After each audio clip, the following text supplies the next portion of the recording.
오늘 하나님이 주신 말씀 읽겠습니다. 하나님이 주신 말씀 로마서 1장 18절에서 23절 말씀 보겠습니다. 로마서 1장 18절에서 23절 우리 한 목소리로 함께 읽도록 하겠습니다. 시작. 하나님의 진노가 불의로 진리를 막는 사람들의 모든 경건하지 않음과 불의에 대하여 하늘로부터 나타나나니 이는 하나님을 알만한 것이 그들 속에 보임이라. 하나님께서 이를 그들에게 보이셨느니라. 창세로부터 그의 보이지 아니하는 것들 곧 그의 영원하신 능력과 신성이 그가 만드신 만물에 분명히 보여 알려졌나니 그러므로 그들이 핑계하지 못할지니라. 하나님을 알되 하나님을 영화롭게도 아니하며 감사하지도 아니하고 오히려 그 생각이 허망하여지며 미련한 마음이 어두워졌나니 스스로 지혜 있다 하나 어리석게 되어 썩어지지 아니하는 하나님의 영광을 썩어질 사람과 새와 짐승과 기어다니는 동물 모양의 우상으로 바꾸었느니라. 아멘. 네, 로마서 서론 부분을 지난 시간까지 공부를 했고 오늘부터는 본론 부분으로 들어가게 됩니다. 오늘부터는 서론을 펼친 본문이 시작이 됩니다. 서론에서 바울은 로마에 가서 신령한 은사가 뭐라고 했습니까? 복음을 전해 주려는 열망으로 가득했습니다. 그러나 길이 열리지 않았습니다. 그래서 로마 교회에 서신을 보내어 자신이 전해주고자 하는 복음을 자세하게 설명해 주기로 한 것이죠. 사도 바울은 서론을 설명을 했는데 그 서론의 결론이 어디 있습니까? 로마서 1장 16절부터 17절에서 바울은 서론을 요약합니다. 요약하여 제시하고 오늘 읽은 본문인 18절부터 그 구체적인 설명을 펼치고 있습니다. 서론의 전체 요약을 한번 보겠습니다. 로마서 1장 17절입니다. 시작. 복음에는 하나님의 의가 나타나서 믿음으로 믿음에 이르게 하나니 기록된 바 오직 의인은 믿음으로 말미암아 살리라 함과 같으니라. 한마디로 요약을 하면 믿음으로 말미암는 의를 가진 자만이 산다는 것입니다. 사람의 의, 사람의 열심이나 노력이나 공로로 만들어진 의는 결코 사람을 살려낼 수 없다는 것입니다. 그리고 오늘 18절이 시작이 되는데 왜 인간은 이렇게 믿음으로 말미암는 의로만 살아날 수 있는지에 대해서 설명하고자 하는 것이에요. 왜 율법주의는 안 되는가? 왜 인본주의는 안 되는가? 왜 유대주의는 안 되는 것인지에 대한 구체적인 변증을 시작합니다. 사도 바울은 그 이유를 꼭 하나님의 의만이 필요하다라는 그것을 설명하기 위하여 모든 인간의 처음 자리인 죄의 상태에 대해서 설명을 하고 있는 것이죠. 오늘 본문에서 말씀하고 있는 인간의 처음 자리는 죄인이죠. 죄인이기 때문에 그 어떤 인간의 죄인된 사람의 행위로도 하나님 앞에서 자신의 구원을 주장할 수 없다라는 것을 설명하려고 합니다. 그 논고가 3장 20절까지 이어집니다. 유대인뿐만 아니라 이방인의 모든 죄까지도, 즉 모든 인간의 죄까지도 낱낱이 바울이 폭로하고 있는 것입니다. 결론부터 말하면 왜 이렇게 3장 20절까지 인간의 유대인이든 이방인이든 모든 사람의 처음 자리, 그 죄인된 참혹한 자리를 낱낱이 고발하고 있죠. 왜냐하면 하나님이 주신 그 은혜가 정말 은혜가 은혜되게 하기 위하여 이렇게 기록을 하고 있는 것입니다. 로마서 3장 20절까지 이어지는 그 부분의 후반에까지도 바울이 기록하고 있는 인간의 처음 자리, 모든 인간의 처음 자리입니다. 이것을 읽을 때에 다른 사람을 생각하지 말고 바로 나 자신의, 예수 믿는 나의 처음 자리. 예수가 아니었다면 여기에서 결코 자유하지 못하고 해방하지 못했을 나의 처음 자리였음을, 그래서 내가 받은 은혜가 얼마나 큰 은혜인지를 생각하면서 이 로마서 1장 20절부터 로마서 3장 18절까지 이어지는 그 모든 참혹한 모든 인간의 그 죄의 상태, 그 후반부를 한번 읽어보도록 하겠습니다. 로마서 3장 9절부터 18절입니다. 시작.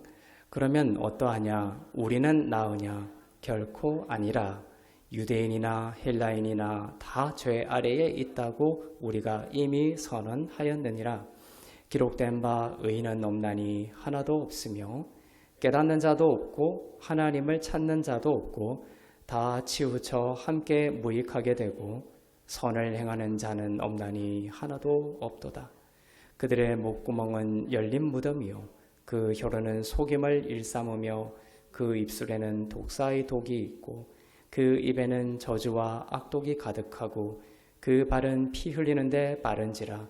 파멸과 고생이 그 길에 있어 평강의 길을 알지 못하였고 그들의 눈앞에 하나님을 두려워함이 없느니라 함과 같으니라. 이것이 옛사람의 모습입니다. 우리는 예수 믿고 새 사람이 되었죠. 하지만 그 새 사람을 깊이 주장하지 못하고 다시 율법 아래로 돌아가고 깨어있지 못하면 여전히 우리는 이 옛사람의 습성들, 육적 자아의 습성들, 그 sinful nature, 사르스라고 하죠, 헬라어로. 그 육의 죄가, 습성들이 흘러나오게 되어 있습니다. 이것은 새로운 자아를 가진 새 생명의 정체성이 아니라 옛사람의 흔적들이죠, 습관들이죠. 내가 여기서부터 해방되었구나. 내가 정말 예수 안에 붙들려 있지 아니하면 이러한 옛사람의 습관대로 살아갈 수밖에 없는 자였구나라는 것을 깨닫는 것이죠. 방금 읽은 본문들을 읽으면서 여러분 느낌이 어떻습니까? 모든 인류가 다 이렇게 하나님의 진노 아래 놓여진 죄인으로 태어납니다. 이것은 교회에 보낸 바울의 서신이죠. 바울이 지금 교회에 보낸 서신에서 이렇게 말하고 있습니다. 즉 교회로 부름받은 너희도 똑같다는 것입니다. 너희의 처음 자리도 똑같이 이렇게 진노 아래에 이러한 모습을 통하여 하나님의 진노 아래에 있었던 불의한 자였다. 불의로 하나님의 진리를 막는 자였다라는 것을 고발하고 있는 것이에요. 자랑하지 말라는 것입니다. 높아질 것 없다라는 것입니다. 다른 사람보다 내가 더 낫다라고 주장할 것 하나도 없다라는 것입니다. 너희가 뭔가 남달라서도 아니고 특별한 자격과 조건을 갖추어서 구원받은 것이 아니다라는 것을 알려주고 있는 것입니다. 받은 은혜, 너희가 받은 은혜가 정말로 은혜로 믿어지고 은혜로 작동되기 위해서 필요한 우리의 처음 자리에 대한 기억이죠. 우리가 은혜 받은 자, 내가 정말 은혜를 누릴 때 이 처음 자리를 잊어버리면 안 됩니다. 우리가 어떻게 홍해를 건넜는지를 잊어버리면 하나님의 은혜가 은혜되지 않는 것이죠. 그래서 계속해서 민수기 신명기에서도 너희가 어떻게 홍해를 건넜는지에 대해서 그 애굽의 자리가 어떤 자리였는지에 대해서 계속 기억하게 하죠. 그래서 자고하지 않게 합니다. 높아지지 않게 만드는 것입니다. 그리고 내가 받은 은혜가 정말 나의 힘으로 된 것이 아니라 오직 하나님의 은혜로 된 은혜임을 자꾸만 우리는 깊이 기억할 수 있게 되는 것이죠. 모든 인간들을 이처럼 다 죄인으로 선고를 내린 후에 바울은 이런 선포를 하는 것입니다. 그래서 하나님의 의가 준비되었다라는 그러한 복음을 선포하며 복음에 초점을 두고 끌고 가려는 것입니다. 이렇게 로마서 3장 20절까지 인간의 모든 사람의 참혹한 처음 자리, 그 죄된 처음 자리를 고발하는 이유는 바로 그래서 하나님의 의가 필요하다. 그래서 하나님의 의가 예수로 인해 준비되었다. 그 의가 아니면 아무도 그 참혹한 자리에서 구원받을 수 없다라는 이 하나님의 의에 대한 그 복음의 초점을 맞추려고 하는 것입니다.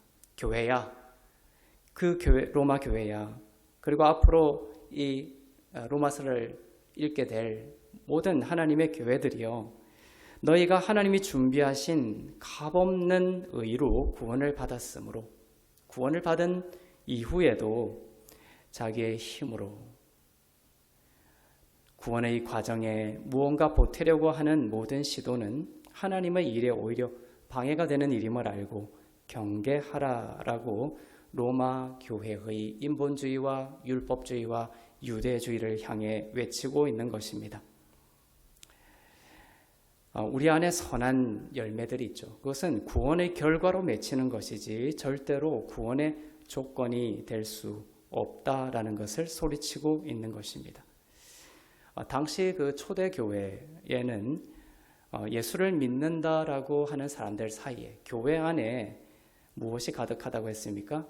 이 크기는 세 가지입니다. 유대주의와 율법주의와 인본주의입니다. 이것이 여전히 편만하게 퍼져 있었습니다.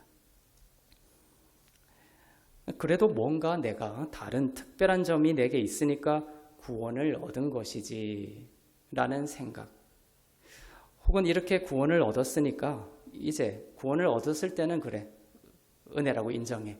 그러나 구원받고 난 이후에 앞으로의 삶은 여러분 어떻습니까?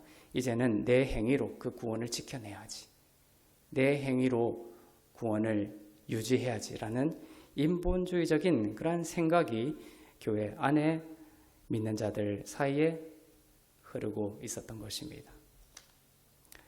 그러한 인본주의와 율법주의와 유대주의는 당시 로마 교회에 어떤 분열을 일으켰냐면 너와 나를 다른 존재로 인식하게 만들어서 파당을 만들게 만들었습니다. 로마 교회의 큰 문제였죠.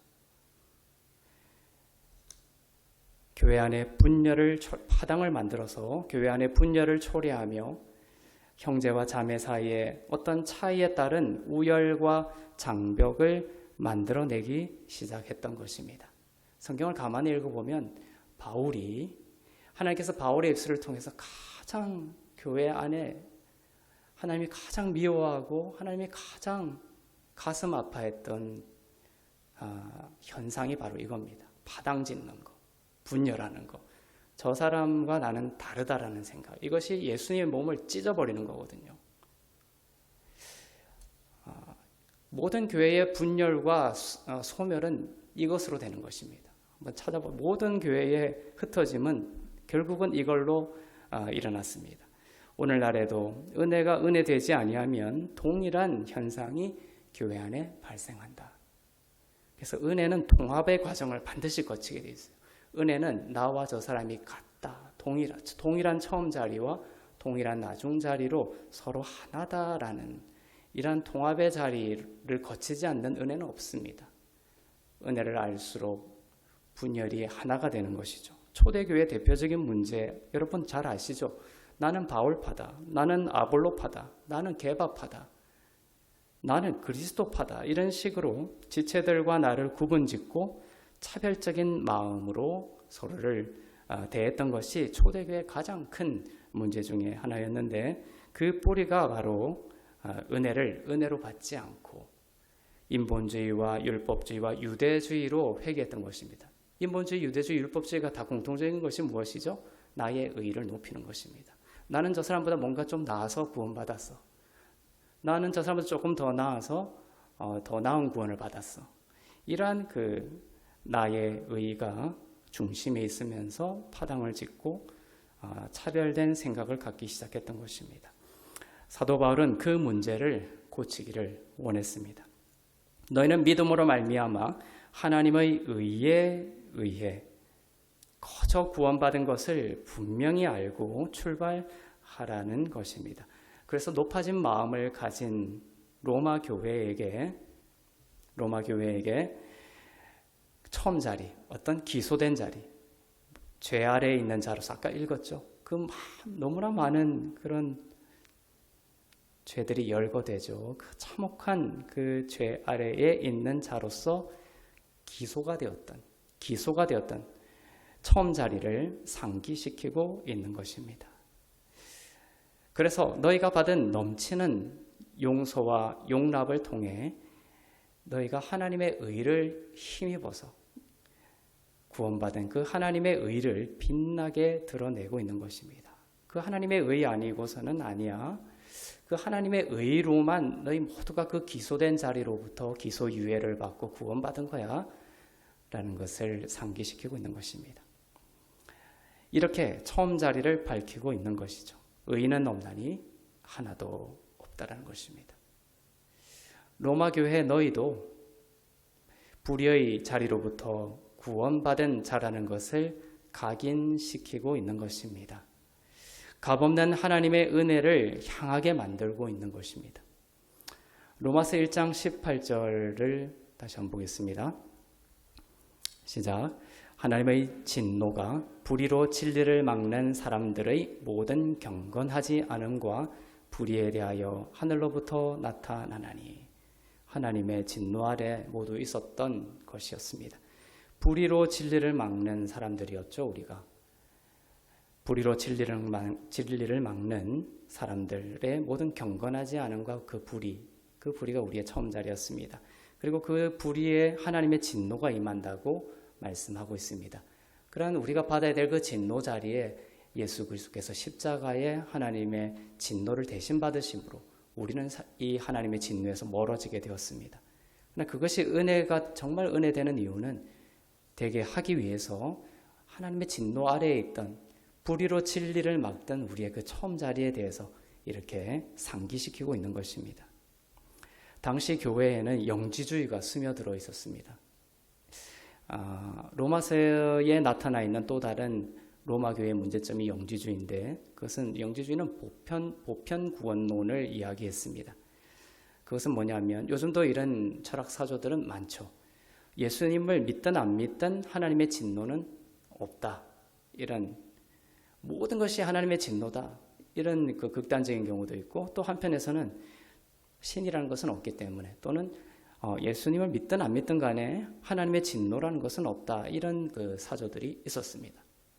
하나님은 보편적 부성인 사랑의 하나님이시기에 지옥도 없고 모든 전제는 다 보편적 회복으로 들어가게 된다. 아포카타스타시스라는 보편적 회복에 대한 철학이 당시에 있었습니다. 그런 보편적 회복에 대한 주장을 의식하면서 그 주장을 바울은 반박을 하고 있는 것이죠. 뭐다? 하나님의 진노가 있다라는 거예요. 예수 믿기 전에 상태, 하나님부터 멀어진 상태, 그게 불의한 상태죠. 하나님의 의가 없는 상태가 불의한 상태고 진노의 상태입니다. 그죠? 진노의 상태는 어떤 거다? 하나님의 의가 없고 하나님의 의가 없는 상태가 불의한 상태요, 진노의 상태라는 것이죠. 그래서 예수 그리스도를 믿기 전에 이 세상의 모든 자는 불의로 진리를 막는 상태였습니다. 하나님의 진노가 있다는 것이죠. 불의로 진리를 막는 자들에게 하나님의 진노가 반드시 있다. 당시 로마 교회에 있던 그 영지주의, 하나님의 진노는 없어 라는 그것을 반박하고 있는 것입니다. 진노는 있다라는 것입니다. 그 진노에서 벗어나는 길은 뭐다? 예수 그리스도를 믿음으로 우리를 대신하여 진노를 당하신 예수 그리스도를 믿음으로 그 진노에서 벗어날 수 있다라는 것입니다. 오늘날 여기에서 더 잘못 나가죠. 뭐냐면 예수 그리스도를 믿은 이후에도 하나님의 진노가 있다. 이것이 또한 잘못된 사실입니다. 그런데 이것을 또 주장하는 가르침들이 있죠. 이것을 잘 분별해야 합니다. 자, 여기서 불의로 진리를 막는다라고 할 때 이 진리는 무엇입니까? 요한복음에서 이렇게 말씀하죠. 하나님은 영이시니 예배하는 자가 영과 진리로 예배할지니라. 사마리아 여인에게 하신 말씀입니다. 사마리아 여인과의 대화에서 예배에 대해서 말씀하시죠. 구약의 제사는 당시에 꼭 성전에서만 드려져야 했고 흠없는 제물이, 동물, 짐승의 제물이 필요했습니다.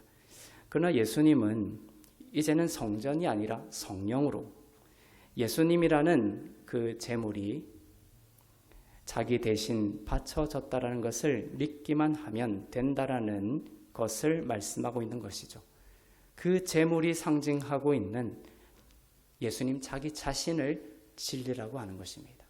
그 제물로 드리는 예배가 아니라 이제 진리로 예배하라. 즉 흠없는 진짜 제물이신 예수 그리스도, 그 예수 그리스도 자신을 진리라고 말씀하고 있는 것입니다. 은혜의 예수님 자신을 진리로 부르고 계신 것이죠.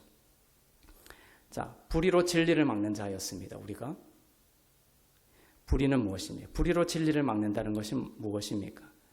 예수님의 의를 전적으로 신뢰하지 못하고 거기에다가 돌성전, 짐승제물, 인간의 땀과 노력 등 인간의 의를 자꾸 보태려고 하는 것이 불의로 진리를 막는 것입니다. 자, 하나님의 의가 와서 복음이 됐죠. 불의는 뭡니까? 하나님의 의의 반대죠. 불의. 하나님의 의를 부정하거나 하나님의 의의 혼합주의처럼 나의 의를 자꾸만 보태려고 하는 것이 불의로 진리를 막는 것입니다.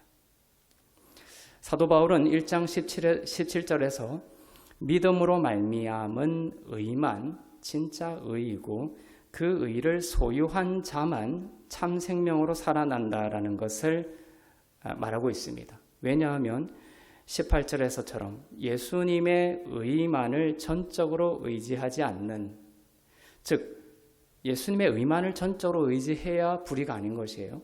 그런데 예수님의 의만을 전적으로 의지하지 않는 불의로 진리를 막는 자, 그 막는 자에게는 바로 하나님의 진노가 임한다라는 것을 설명하고 있는 것입니다. 하나님의 의를 믿지 않는 것, 붙들지 않는 것, 의지하지 않는 것, 그것이 불의로 진리를 막는 것인데 그게 하나님의 진노가 임한다 할 때 그 하나님의 진노는 영원한 지옥에 들어가는 그 진노도 맞습니다. 또한 아까 하나님의 진노의 다른 개념이 뭐라고 했죠? 하나님의 의가 없는 그 생명 없는 상태도 진노죠.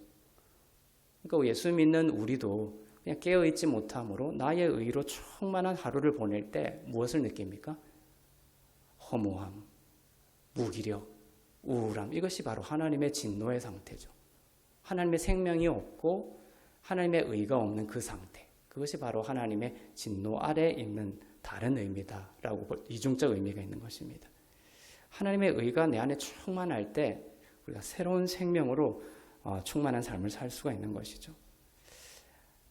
하나님의 의 외에 나의 의를 자꾸만 보태려고 할 때 인본주의로 흐르고 율법주의로 흐르고 그 다음에 유대주의로 자꾸만 흐를 때 불의가 진리를 가로막음으로써 우리 안에 하나님의 진노 같은 현상과 느낌과 그러한 하루를 보내게 된다라는 것이죠. 바울은 교회 안에 흔히 되살아난다고 했습니다. 그리고 이 땅의 그 로컬 처치들은 모두 이러한 것들을 경험하면서 살아가게 되어 있어요. 분별하면서 이기고 이것을 계속 하면서 성숙하게 됩니다. 바울은 교회 안에 흔히 되살아나고 사단이 이용하기 좋아하는 자기의 쌓기, 유대주의, 율법주의, 그 인본주의를 하나님의 진노로 멸해지고 제거되어야 할 것으로 말하고 있습니다. 자, 하나님의 진노는 그래서 조금 또 이중적이죠. 하나님의 진노가 임한다 할 때, 자, 하나님의 사랑 가운데 임합니까? 하나님의 사랑 가운데 있는 이러한 불의한 것에 대해서 임합니까? 그죠? 여러분이 거듭난 인생, 하나님께 택하심을 받고 하나님의 사람이 되었다면 이제 하나님의 진노가 임합니다. 어디에 임합니까? 여러분 안에 있는 그 불의에 대해서 임하는 거예요. 그런데 잘못된 가르침들은 뭡니까? 하나님의 사람에게 임한다고 자꾸만 가르치는 것이죠. 그것은 우리를 대신하여 하나님의 진노를 받으시고 우리를 하나님의 진노에서 동에서 서가 멀게 만드신 하나님의 사역에 위배되는 주장이죠. 하나님의 말씀은 살아있고 운동력이 있어서 불의한 것을 잘라내고 우리 안에 있는 그 질병들을 잘라내고 우울증을 잘라내고 무기력을 잘라내고 소망 없음을 잘라내고 그것을 태우고 씻어내는 그런 진노의 작용을 한다는 것이죠. 그것은 감사한 것이죠. 하나님의 의사가 되어서 우리 안에 있는 그 모든 것을 제거하고 멸하는 그러한 하나님의 마음을 하나님의 진노로 표현하고 있는 것입니다.